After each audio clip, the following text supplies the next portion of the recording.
Yangi yil muborak bo'lsin. Kirib kelayotgan yil har bir xonadonga tinchlik, fayz baraka olib kelsin.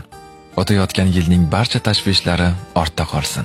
Yangi yil esa yangi umidlar, ezgu niyatlar va yorug' orzular bilan boshlansin. Har bir kuningiz quvonchli xabarlar, samimiy tabassumlar va qalbingizni iletadigan lahzalarga boy bo'lsin. Yangi yilda eng katta boylik sog'lik sizga hamroh bo'lsin. Qalbingizda xotirjamlik va shukronalik hissi doim yashasin. Qilingan mehnatlar o'z samarasini bersin. Boshlangan har bir ish muvaffaqiyat bilan yakunlansin.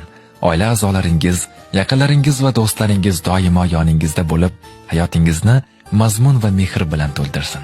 Alloh har biringizga keng rizq, mustahkam iymon, toza niyat va go'zal taqdir nasib etsin. Yangi yil hayotingizda yangi sahifa ochib, ezgu maqsadlar sari dadil qadam tashlashga kuch-quvvat va ishonch bersin. Bayram kayfiyati qalbingizni tark etmasin. Har bir kuningiz yangi yilga munosib bo'lsin. Kirib kelayotgan yangi yil muborak bo'lsin.